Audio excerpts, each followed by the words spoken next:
Ned, our friend, our brother, cousin, husband, son, teammate, classmate, boss, colleague. Ned was so many things to so many of us. And we all have so many, many memories of our time with him. Each memory precious. It's hard to imagine that 10 years ago today, Ned passed away. And while he left his physical body, his spirit feels very much with us. And our love of him is never ending. And it is so wonderful to share our memories of him together and to remember him and celebrate his life, which touched us all so deeply.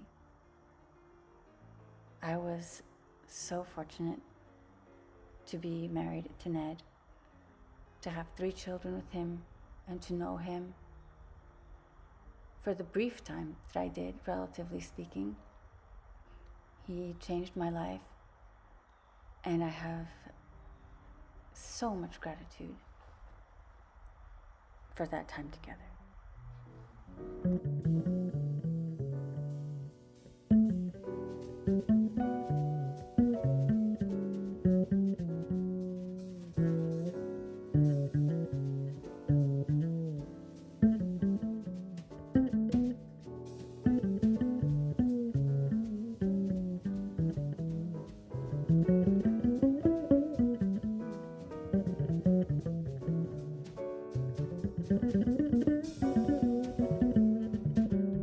I'm Ned's mother.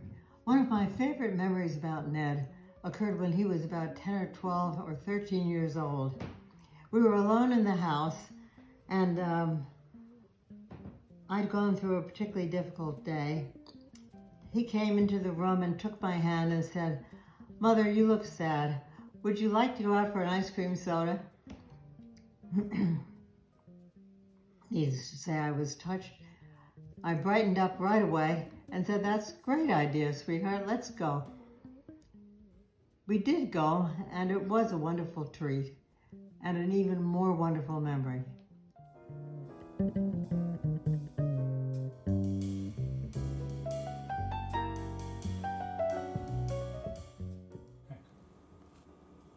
I'm Janet, Ned's older sister. I'm going to share sort of 4.5 memories. The half is bumping my head a couple times as an adult around Ned, and Ned being so gentle and empathetic and saying, rub it, it'll feel better. So I face planted into a wall a couple days ago, and my first thought was, rub it, it'll feel better. But, it didn't. Anyway, my real 4 memories, they're all brief, but they all have stuck in my mind for many years. The first one, they're all in chronological order, in the order in which he said them to me. The second and fourth ones are in person, we were together, and the first and third ones were over the telephone. So I couldn't see his face for the first and third the way I could for the others. The first one was of Greta. I really didn't need to see his face for this to know. I called him and he was at the playground. And he was like, "I can't talk now, I'm at the playground." Boom. So I called back a few hours later and I asked him what happened at the playground that, he couldn't talk. And he said, "Well, I have to keep an eye on all of them, but Greta, she swings and she climbs and she's so good at it, but I have to spot her." So, but you could hear him say that, and you could hear that there was just joy in his voice and, heaps of love. So that's a good memory. Let's see now. The next one is of Raluca. Ned had come to Austin to visit, and we were staying at a hotel that was in a state park. So we were hiking, and he turned to me. I don't know what the conversation was about, but he turned to me and said, "Raluca is a great mother." And his face and his whole body were so full of pride and love that even though it was just one sentence, I still remember it. It was really cool. Beautiful. And the third memory is of Edgar on the phone. Ned told me, I was like, "How was your day?" And he was like, "Well, every morning I start my day getting up super early with Edgar. And we meet and then go out before anyone else is awake. We go to a coffee shop and hang out. And I love starting my day that way. It's the favorite way to start a day. He was just, you could tell in his voice, he was happy, just content. You could tell it really was the favorite part of his day. And there was love there too, deep love, for sure. And the last one was in person, and it was about Mika. We were talking about his family, and he said, Mika is so sweet to hold and to read to. And we made a snowman. She was so excited, and it came out great. And there was just this huge grin on his face. And you could tell, Mika made him happy. He loved her too. I mean, I know for a fact that the people who meant the most to Ned were those 4 people. There's no doubt in my mind they meant more to him than anyone, and they brought him more joy than anything else in his life. It was really kind, and he loved it.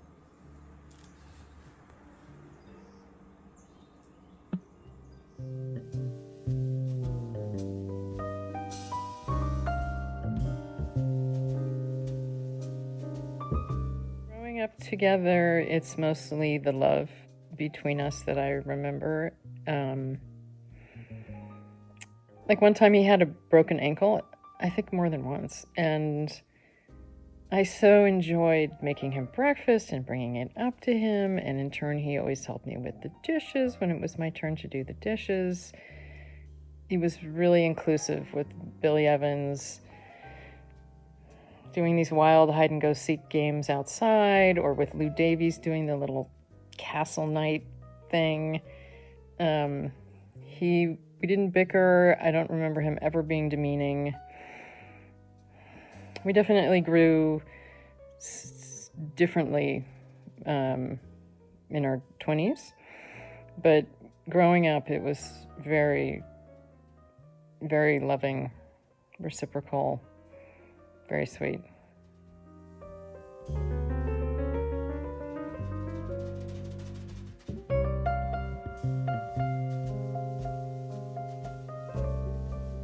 It's David Asher from Keokea, Maui, Hawaii, and I've lived here for 24 years.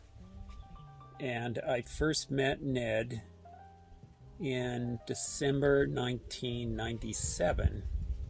Marianne, his sister Marianne, and I had recently become engaged, and his mother Jean invited us to fly back to her place, the Rondelay house, the old family property that no longer exists, the house that no longer exists, and announce our engagement at the Value Line Christmas party. So we did. We flew back there, and I met Ned in the afternoon of the day. I think he showed up that day of the party was going to be that night. And we met and spoke briefly, and then I went into the room that Marianne and I were staying in and got dressed into a suit. The thing is, growing up as a surfer in California, I never really wanted to wear suits, so I rarely did. And I pursued a career in graphic design and advertising at that time that didn't require me to wear a suit very often. So I didn't know how to tie a tie at that time. So I got dressed, with the exception of tying the tie, and then I went out in the hallway and I saw Ned just going down the stairs, and I said, "Hey Ned, would you tie my tie for me?" And he came over, and with sort of a look of shock and amazement, he said, "You don't know how to tie a tie?" And I said, "No, and I told them, growing up as a surfer on the central coast of California, and seeing my father was a businessman and he'd go off to work in a suit and tie in the earlier days at least. And it just never appealed to me. I thought, I do not want to be wearing a suit and tie. So I just never bothered to learn how to tie a tie. And he was amazed, and he looked at me for a minute, and then he said, "I like you." That was really indicative of the type of person Ned was. Not judgmental, just really a good person with a big heart. I really came to love Ned so much, and I so miss you, Ned. Love you.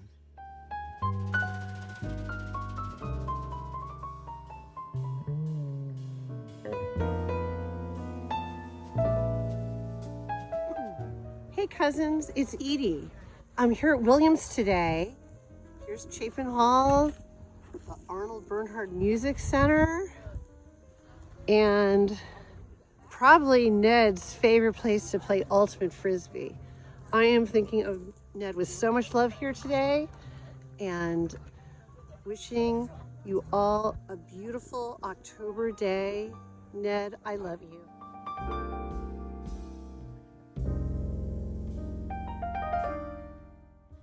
Hello, my name's Innes. I'm Ned's nephew. My memories of Ned are a little hazy because he passed away when I was in 8th grade and we lived so far apart. But there are two that stick out. One is sitting in Grandpa Ted's Oakland house, and Ned just like sitting in the living room playing chess, and us all, playing in the living room around him, and he was just very like grounded and calm. And when something would arise, somebody would like run over to him and say something, okay, and then he'd keep on playing chess on his iPad. And yeah, just like a very grounded, calm energy. And then the other is going to a baseball game, I think an Oakland A's baseball game, and I think it was just Grandpa Ted, Ned, and myself, but maybe those are just the two that stick out in my mind. And yeah, I remember walking through the gates, kind of the security checkpoint, and I think I got a hot dog and sitting in the stands. And I think it was my first baseball game. I'm sure it was my first baseball game. Maybe the only baseball game I've ever been to. And that's a really fond memory. Yeah. Love you, Ned.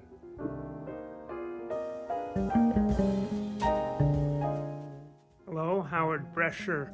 I knew Ned through my work with Arnold Bernhard and Company for I think about 20 years. When I worked with Ned, I remember very clearly he was very smart and very wise. But the clearest memory I have was, I think, his first hospitalization at the Brigham when I visited.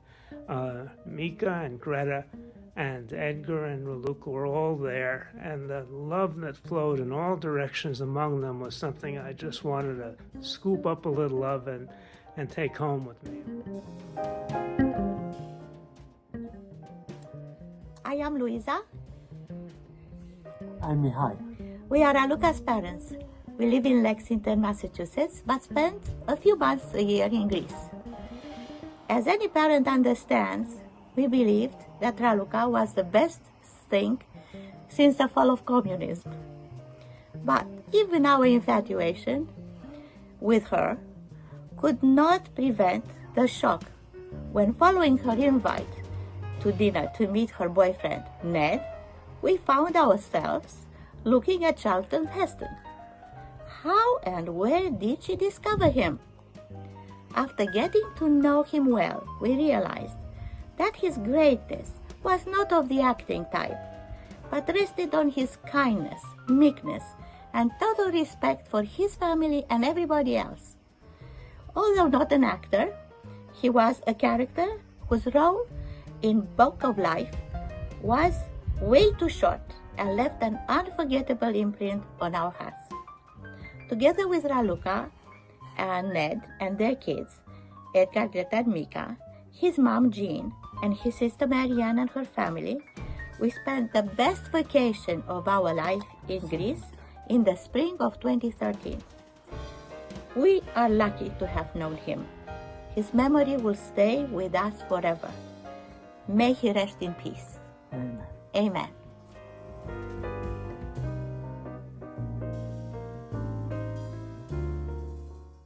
I'm Paul Pepis. I first met Ned the first day of college in 1980. I live in Eugene, Oregon, and I have two stories to tell. The first concerns that first day that I met Ned in Sage B at Williams College on that first day in college. Ned arrived in the suite that we shared that year, and I was unpacking, and he came in and he looked at my record albums and he said, "We're going to get along just fine." And he was right. We got along for the next 35 years. For the 4 years that we were in college together, Ned was either my suite mate or my housemate for the entire 4 years.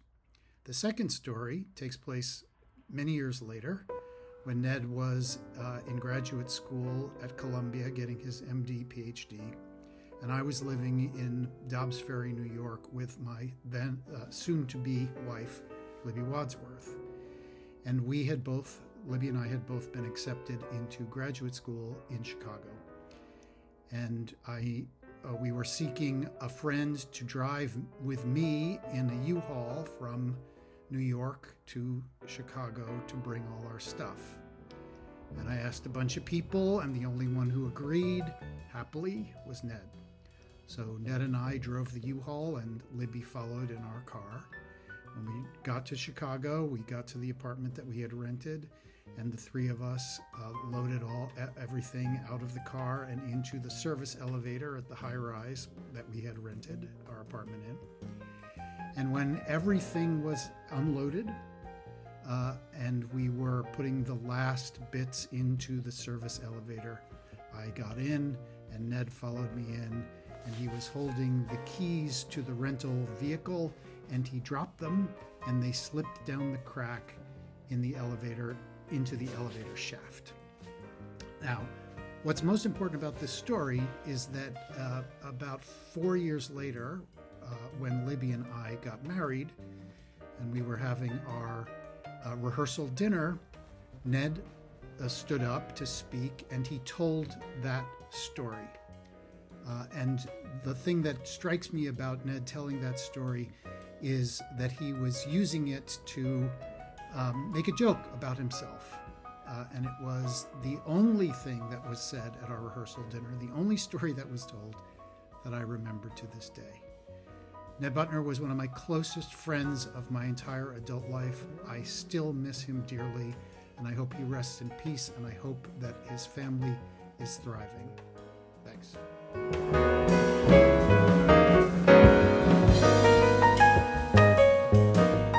Hi, David Asher from Maui, Hawaii here again. I spoke about what a good, wonderful, big-hearted person Ned was, and that surely was most visible in his love for Raluca and his children. He really, really loved his wife and his children. It was really obvious. And of course, marriage is no easy feat, as pretty much everybody that's been married knows. But I know he really worked diligently to be the best husband and father that he could be, and it really showed. Something that really impressed me about Ned. And beyond that, his extended family. He was really good with his mother and with his sisters. I know Marianne had a special connection growing up with Ned that always remained until the very end. She was the one that was able to be the donor for the T cells, I think it was, for his leukemia treatment. And it wasn't as long of a life as any of us expected or would have wished for Ned, but it was a very full life. He really, really lived life to the fullest. I mean, he was an incredible doer. The things that he accomplished in his short life were incredible. Yeah, really incredible.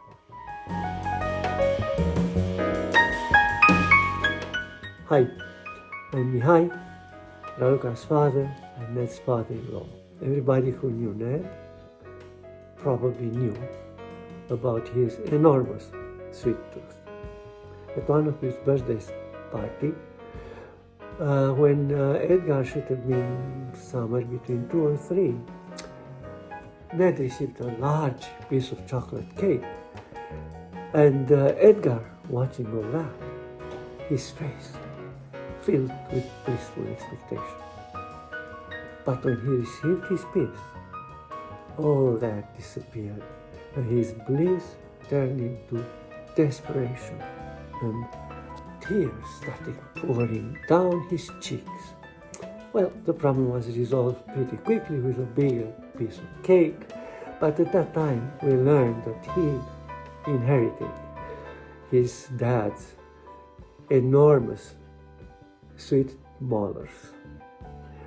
Well, at every occasion since, when we eat dessert and the call is made, "Hey, come and get it," Edgar is about the first to arrive, and always with the same expression of expectation on his face. And that always reminds us about the sweet years in which we had Ned among us. There was the time that he and I were doing this chase thing around the house, and finally he caught me and held me down on the ground and made this giant spitball and like drooled it up and down over my eye and then spit in my eye. This basically let it go in my eye, and I did not appreciate. And then there was the time too when we were older and he and Brad had these Playboy magazines, and my friend and I got a hold of them and basically tortured them. But other than that, everything was chum.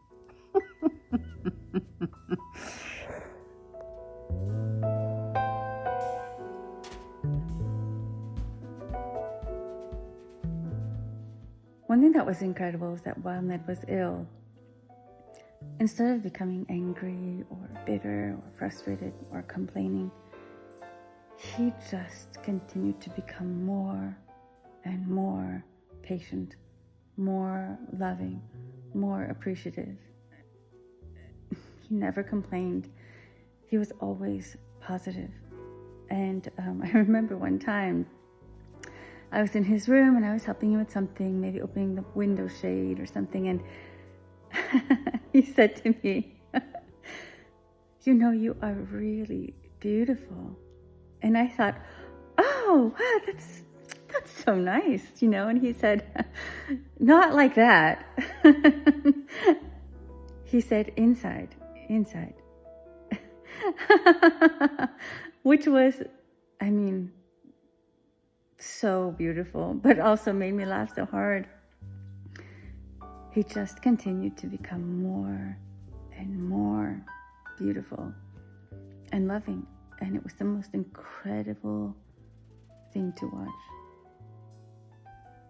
Hi, I'm Miranda, and I currently live in New York City, and I met Ned in 2012 when I moved from Hawaii, where I was babysitting for Marianne, to Boston, and Marianne connected me with Ned, and I started babysitting for Raluca and Ned, and watching their amazing kids. Gosh, Ned was such an amazing person, and I realized, thinking about him a lot over the past week, that most of the time I spent with him was with the kids as well. Raluca would go out and do her yoga, and me and Ned would have the kids for whatever day I was there. And in the beginning, I spent most of my time with Edgar and Greta, and then Ned always had Mika because she was still a baby. And then as we grew together and I was there every week, then it started to be like Ned would do some work and I was with all the kids, and but I think like one of my favorite things about Ned was that he was such a good dad, like such a good dad. And I was talking to my mom recently, and she was saying how she remembers talking to me when I was in college and I had first started babysitting for the family, and she was like, it was so fun to hear you talk about them because he was such a great role model as like a father figure, because my mom was a single mom and I have a wonderful dad, but he's not super involved in my life. And so like seeing Ned be such an amazing dad to these kids was just like so wonderful for me.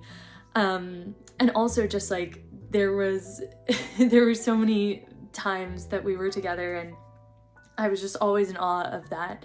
And like one specific thing that I always think about when I think about Ned is that there was like Edgar wanted to play, he wanted to like run around and play constantly. And I was like, can we just sit down for a minute, Edgar? Can we just like hang out? I don't want to play soccer. I don't want to kick a ball around for another hour. And Ned was always like, let's go, let's do it. Let's go play soccer. And I was like, man, go Ned, go get him. And it was just like, he was always down for anything. And just like, you could tell that he would do anything for the kids. And I think that's something so beautiful and wonderful about him. I also, one of my strongest memories of that time was I had just started babysitting for them, and Ned was like, okay, Miranda, we're going to the beach. And I, growing up in Hawaii, was like, okay, beach time. But this was September or maybe early October, and it was not a normal beach day. So we all like bundled up and went to the beach, and the kids were so excited, and I was like, okay, fun, interesting.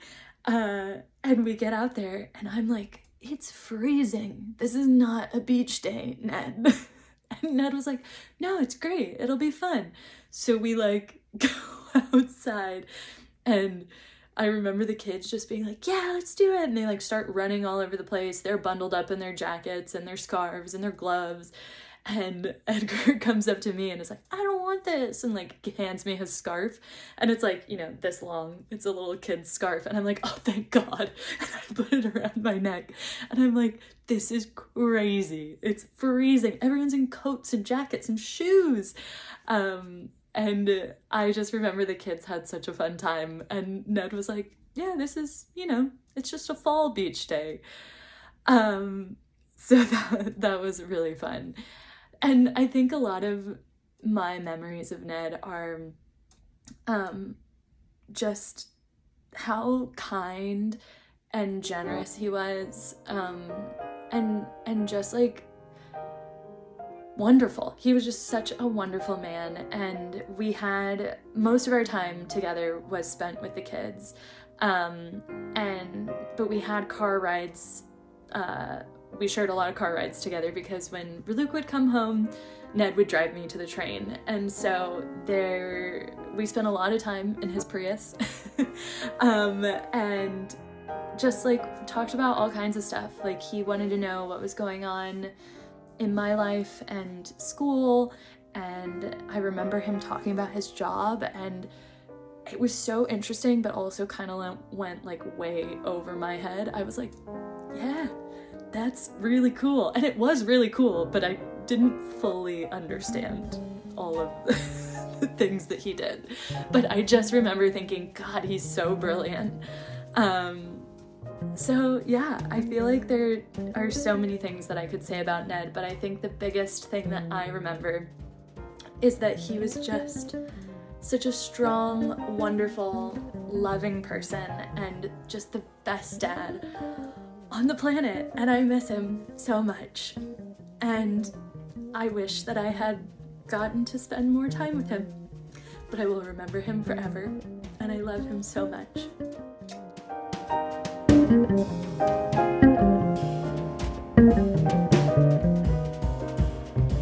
Asher from Maui, Hawaii. I just wanted to say again a little bit about the skiing with Ned. What a really strong skier he was. He was not only a very intelligent and accomplished person, doctor, research physician, and general practitioner. Very, very, very accomplished man. But he was an amazing athlete too. My son Ennis and I, and other members of the family, but I remember in particular Ennis and I going with him a few times on some of the harder runs up on Mount Baldy in Sun Valley, where we would often meet our family and his and their mother Jean. Janet's family came, I think, a few times. But usually we're Lucas' family and our family and Jean. And yeah, he was just a very strong skier. I had lived in Mammoth Mountain ski area and skied at that ski area on and off for a 10-year period quite a bit. And I became a pretty good skier, but I can tell you, Ned was a good, solid skier and very competitive. And was like, wow, my legs are getting tired here. And, you know, here I'm skiing down these slopes with Ned going full charge, thinking, I don't think I can keep this pace up much longer. And Ned would just be going strong. He was an athlete for sure, among so many other things.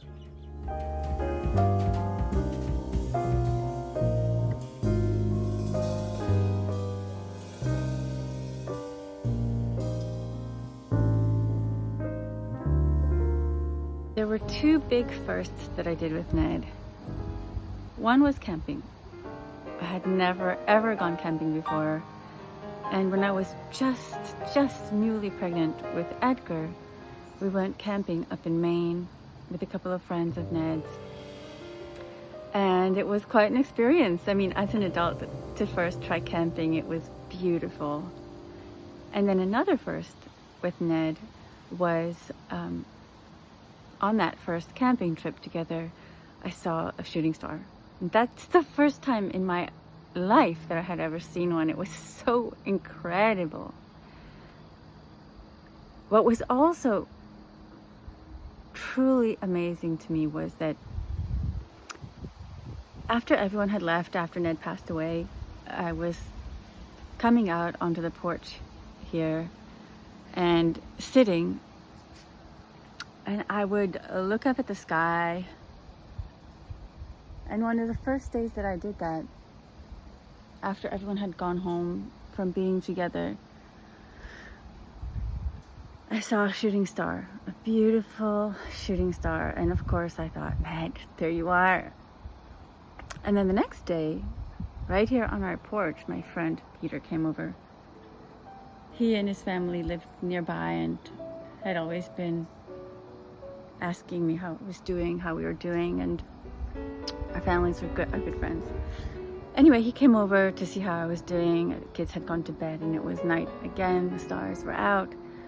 And just as I started telling Peter about the amazing shooting star I had seen the night before, literally when I pointed up into the sky, there was another shooting star.